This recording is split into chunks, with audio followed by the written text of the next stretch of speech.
It's the Cavaliers Basketball Club Podcast. It's basketball time in the cube. Love picks up Curry. Kyrie Irving from downtown. Up for the layup. Oh, blocked by James. It's over. The 52-year drought is over. The Cavaliers have won the NBA championship. Cleveland, this is for you.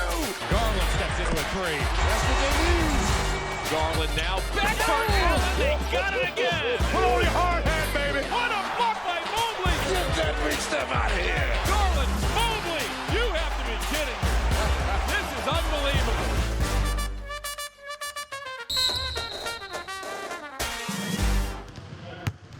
The Shoot Around. Welcome back to the club. Colin and I are definitely excited to talk about the Cavs this week as they have rattled off 5 wins in a row and currently sit second in the East. This is awesome. I mean, they're doing this with a huge offensive output by Donovan Mitchell and overall, a very timely defense.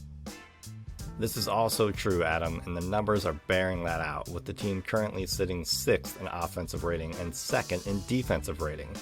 Oh, and they are doing this without their all-star starting point guard in Darius Garland. This has been an impressive stretch, to say the least. Speaking of impressive numbers, our podcast is growing, so please make sure you rate and follow us on Apple Podcasts and Spotify and all other platforms. And please make sure you subscribe to our YouTube channel. In every home game this season, we have heard chants of MVP for Donovan Mitchell. Is this hometown bias, or should he be in the early discussion for MVP? I know my thoughts. How about you? Well, my initial thoughts are definitely yes. Mitchell's numbers have been incredible. He's also been the catalyst for this offense, which we'll get into more.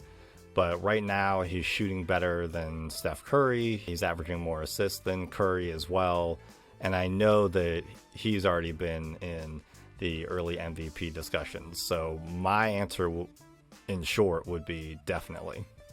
To the regular season so far, he is averaging 32.2 points. He's shooting 49.3% on 45.5% from 3. He has 4.5 rebounds on average and 7.3 assists, which is something that we talked about when we got him in the trade. How would he shoot from 3? And could he raise those assist numbers? And through the first 6 games, it seems like that's a priority of his this year. And we talked about how this team has so many options to shoot the ball. On any given night, you could have a third or fourth guy go off for 20 or 30 points.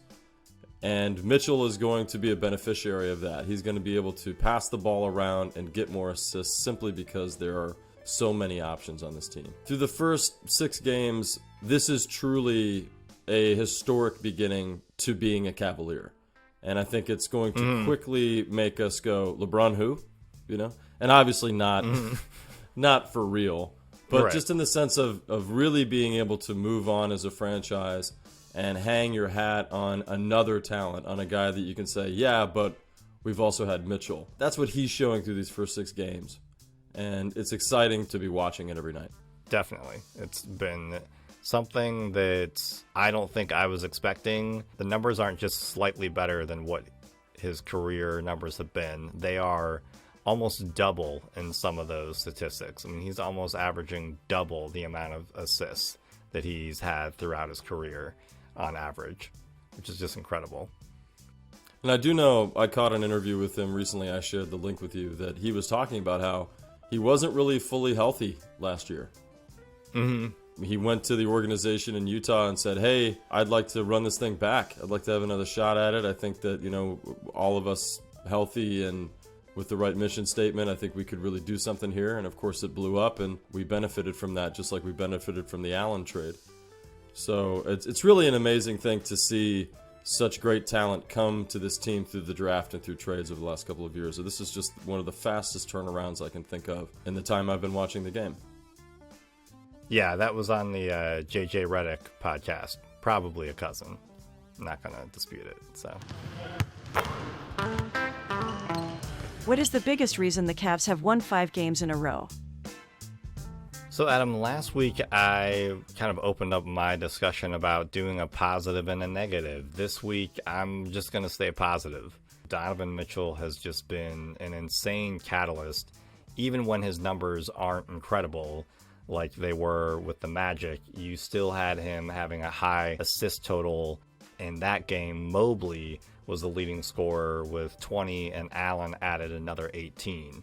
But in that Magic game, the threat of Mitchell allowed Mobley and Allen to get a little more space in the paint and utilize that front court that we have. Then against the Celtics, Mitchell was incredible, obviously, but for LeVert to have 41 points in the Garden in so many clutch ways, especially in the second half with some of those three-pointers, was just incredible. And lastly, against the Knicks, Mitchell was insane, but then you add in 29 points from the bench by Kevin Love. Love alone outscored the Knicks in the fourth quarter. So the team is playing extremely well, running off of Mitchell's actions and him playing point guard, but a lot of it is just other players stepping up. They know what Donovan's going to do, but this team is so talented. It's so deep. You've talked about it repeatedly on this podcast, Adam. You could go 6, 7, 8 deep with the amount of talent, with a guy being either the leading scorer or the second leading scorer to complement the team. They know what they're going to get out of their superstar in Mitchell, and then everybody's feeding off of that with stepping up with the game plan. I've never been this secure in the types of wins the Cavs have had since LeBron left. It just seems like they're always in it. Yeah, it does seem like they're always in it, even when it seems like they're about to be out of it. That's always the most frustrating thing about today's modern NBA game anyway. Because of how consistent every team now shoots the three, you've got 15-point leads evaporating in 2 minutes, less than that. Mm-hmm. So leads don't matter much anymore, and that, on the one hand, that isn't great because you never feel like you have anything that's comfortable in the NBA. But on the other hand, when you have a 15, 20-point deficit going into the fourth quarter, you actually have a chance to win those games in today's NBA. What we could not know from not having a lot of time to see Donovan Mitchell's game is that this guy is just a winner, right? He just knows how to win, and he can make his team around him somehow pull it together. Even in a game like the Magic game, when he was shooting very poorly, he still found a way to facilitate 8 assists and get the team moving the ball and scoring when they needed to. I see a field general. I see a guy that understands the game at a high level, maybe even at like a 10, 12-year veteran kind of level. He's confident on the court. He's strong. Whenever I see someone that reminds me of Jordan's overall game, I have to point it out. And Donovan Mitchell, over the last 5 games, except for the Magic game, has been Jordan-esque. He's putting up the type of numbers that I witnessed through those 3 years that Jordan won 3 rings. And he's turning a Cavs team from a team that was predominantly an inside-out team now to an outside-in team where they're shooting threes more than shooting anything else, but we're consistently up in the mid 40% range most of these games from 3. And if we do that, we're going to be a playoff contender. We're going to possibly go to the finals playing like that. And again, we're going to be excited today. We're going to be talking about all these things and acting like, you know, it's the end of the year and we've got these stats still. But that's the excitement of what's possible, that this team is 75% healthy, and yet we're already moving from the top 10 into the top 4 power ranking position, right, which we'll talk about in a little bit. We're seeing such amazing strides just over the first 6 games, and what a difference between last year's first 6 and this year's first 6. And last year's first 6 were pretty good, right? We were in the top 8 defensively. We were on the West Coast, you know, on a tough road trip, and we were proving to the league that we should be taken seriously. But this team is proving to the league that we are one of the best. And Kendrick Perkins has to be pretty happy right about now. What else did you see? I know for me, The Magic game was a little underwhelming. I thought we saw some discrepancies, or not discrepancies. I thought we saw some issues with our roster, some positioning issues, matchup issues that could be a problem moving forward. Almost every game that we've won, we really should have lost it, especially the Celtics game. Statistically, we should have lost that game. We had 18 assists to their 28. The Celtics had 54 points in the paint, which was 6 more than we had. But they committed 4 more turnovers than we did. And overall, it was our 3-point percentage that got us the win. It was 45.7% from 3. So there's just a lot here. Let me kick it back to you for now. With that Celtics game, it was definitely a rare game where you had so many numbers that were in Boston's favor. But at the same time, the biggest thing that was in the Cavs' favor too was the fourth quarter, the Celtics only put up 15 points. Their superstars on the Boston team, they just weren't able to perform. That happened against the Knicks as well. The Knicks only put up 15. The Magic put up 23, but we were able to put up 30 in that game in the fourth quarter. So in the fourth quarter, it seems like the Cavs' instructions, the way that they're gelling defensively, really clicks. They're able to switch in the right ways. They're able to dictate play defensively, and they're turning that on, which I feel like last year you and I were not surprised by how good their defense was, but we were surprised at how reliable it was. Where this year, I think it's just as reliable, but it's almost scarier because it is like they literally turn a switch on and they're like, we're done. We're done playing what you thought was a basketball game. This is our game, which is also something that we see from higher end teams, where all of a sudden when they become defensively engaged, you can just see it on the faces of the opponent. They realize they've been playing at a JV level the entire game and being toyed with. They're so locked in on that end of the ball that it's just turning a switch for them, and that's definitely rare for such a young squad. Defensively, I think there was the question of would we fall off because of the few pieces that we had to trade to get Mitchell, and would Mitchell be able to step up and be a better defender?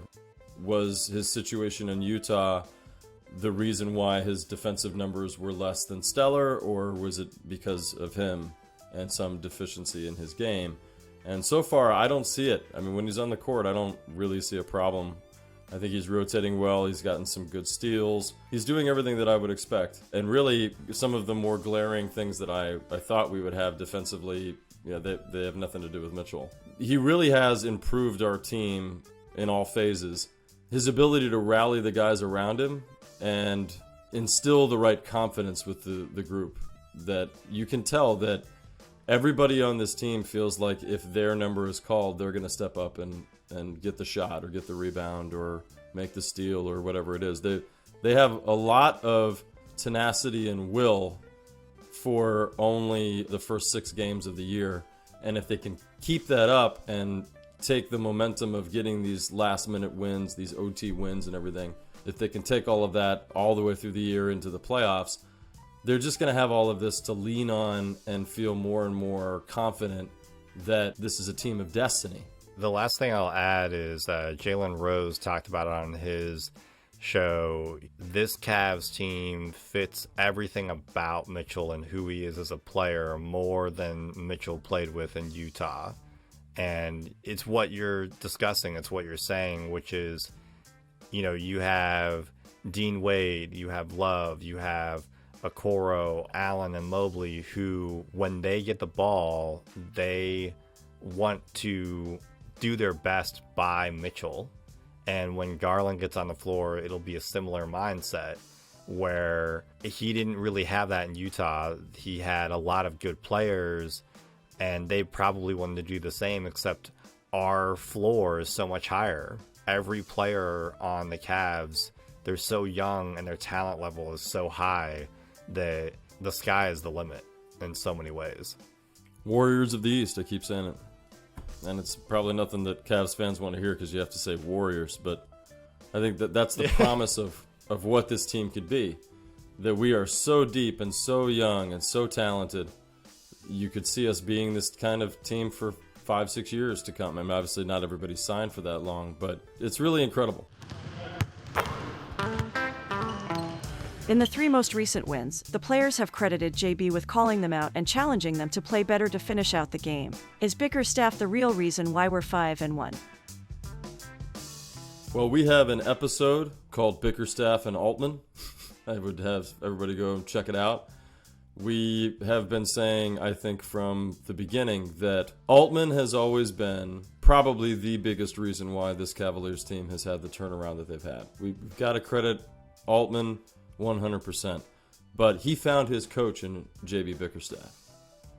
The minute he chose JB to take over this team, I think you and I breathed a big sigh of relief. We could see that this guy was the right man for the job. Especially in today's NBA, you need a person who can really speak the player's language. Former players are ideal. Bickerstaff, he's meant to be an NBA head coach. I'm so enamored with him and the coaching staff that he's built over the last few years. So yes, my immediate answer would be the real reason why we are having the success we're having, why we are 5-1, why we have rallied in 2 of those games in OT and won those games and had several fourth quarter comeback wins. It's this coaching staff. It's the culture that they've created here in Cleveland. That no-quit culture. That next man up culture. That idea that for the love of the game, we're going to make it about the game. And we're going to come in here every day and we're going to learn to play with each other. And we're going to appreciate that. I haven't witnessed a team enjoy playing with each other this much in a long time. Even in the years when LeBron had teams where they all had fun, yeah, it's because they were a superstar team and they were built for that purpose. So of course, pile around, have a good time. But these guys are all young, out of college, out of high school, coming together. They just have no ego in the game.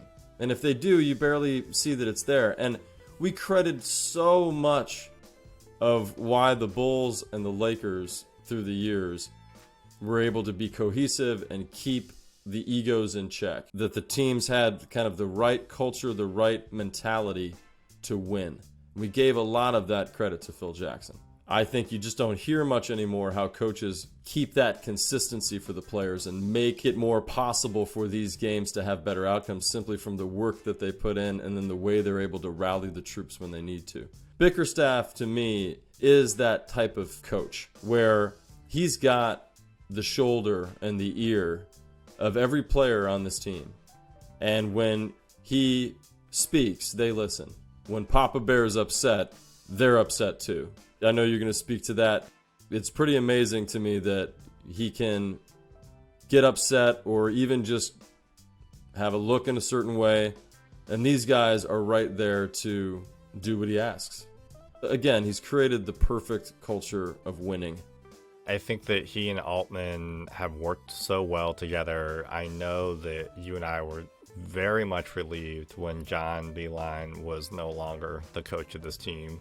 And I think all the players were as well. And JB was brought here to help Beilein out. And he really got the job because he was more qualified, but also because he had a rapport with the players. Most notably, he had a rapport with the player, Kevin Love, because he had worked with him in Minnesota and they got along really well. And Love has had his ups and downs, but the success that Love had last year and the success he's having this year, I think is because of the communication that JB has with his players. He is able to communicate so well the expectations of what it means to be a Cleveland Cavalier, and all of those guys understand that if they're not playing in the fourth quarter for some reason, it's not a personal slight. He goes with the hot hand. During this stretch, we talked about it earlier, Mobley was the highest scorer against the Magic. LeVert and Mitchell were super successful against the Celtics. And then with the Knicks, you had, as I just mentioned, Love scoring 29 off the bench. Those are all the players having that success, But if you don't have a head coach who is clearly communicating what the expectations are of each possession, of each quarter, each half, it doesn't work. It's just all individuals going out there. And I think that he is a leader that understands how he needs to lead, especially with this team. And that's such a rare thing to have in a coach, because they tend to try to dictate everything in the sense of my way or the highway. And I think that JB he is probably stern, but he lets you know why he's stern in certain circumstances, and then will transition and like what you said, he bends the ear and talks to the guys when he needs to. You all can tell Adam and I are very pleased with everything that JB has done throughout his tenure. Just the fact that they had the turnaround that they had last year, the 20-plus game turnaround from the season before. And I know you and I have really believed in this team since he's taken over the reins, and feel that they should have been a better team even 3 years ago. He's had to come up with different lineups, 9 in, 9 out, worked with the bottom of the bench at times because every single starter was out with injury. He's had a whole host of people traded and moved around over the last few years. And he's even had some turmoil in the locker room in Kevin Porter Jr., whether or not they could kind of keep the dynamic, the team chemistry together or not after that situation. From the beginning, as I said, we've been excited about him, and just these last 3 games especially. And really, the 6 games overall, but these last 3 because that's what we were covering today. Just the patience that he has on the sideline to not choke the refs out. I mean, it's insane, the calls that he has to stand there and witness night in and night out. It's like watching his players get murdered in front of him, and there's nothing he can do about it. I mean, he's already had a player have an eye gouged out and blood all over the floor from that. He's seen players get knocked down on the ground and no calls. I'm just surprised he doesn't have a technical every game so far this year. The final seconds. Do you think Okoro will become more comfortable once Darius Garland comes back? Well, I'm hoping so. I think it's a real rough start to the season for Okoro. I'd say that's there's a lot of bright spots that we've been covering. There's a lot of things that we're excited about and looking forward to. But I'm still looking forward to Isaac Okoro starting the year. He's not coming out of the gate the way I think we expected, or frankly the way that the Cavs organization expected. The Cleveland.com piece that was floated, the 15-some page article about his shot and how they've been working on that. I said it last episode, I'll say it again. He doesn't look confident out there, and the numbers show it. 1.7 points per game on 22.2% from the field. 0% from 3 for the regular season. Hasn't made one. He's got to get it going. And right now, part of it is the minutes. He's not getting the minutes because Jetty is playing lights out, and just the rotation now doesn't have a spot for him. So certainly when Garland comes back, and if Jetty starts to come back down to earth a little bit, Okoro's going to be getting more looks throughout the year, different times, and he has to figure out a way to step up and make the most of those, because as I said earlier, he's got the entire year to figure this out. But at the end of this year, if he doesn't have it figured out, I think the Cavs are going to have to start thinking about what else he might be. Because if his shot cannot stabilize in that amount of time, from 3 years of them working on it and a whole season with this amount of talent around him and a lot of open looks he should be getting, then it'll be time to consider other options. The Cavs are already in the top 5 power rankings through the first week of games, jumping from number 10 to number 4. Still, people are worried about our wing situation. Do you think this team is good as is, or do we need to go after another piece to stay in the top 5? I think this team is fine where it is. I don't think that we need to go after a wing that we would potentially mess up the chemistry. We've talked about Okoro in the past. He is probably not going to be a starting wing for this team in the immediate future in the next 10 to 15 games. But I think that LeVert has proven a lot. He looked phenomenal against Boston. And I think that Wade has shown a really good capacity to play well with the rest of the starters on this team. Wade seems to just feel comfortable with playing in the starting role or coming off the bench. So right now, my idea for the 3 would be LeVert until otherwise proven in another way, or go with Wade because Wade seems to be more comfortable, and hopefully Isaac does get comfortable at some point, but the 2 other guys for sure could be starting wings for this team in my mind. Thank you for listening to the Cavaliers Basketball Club podcast. Let's go Cavs!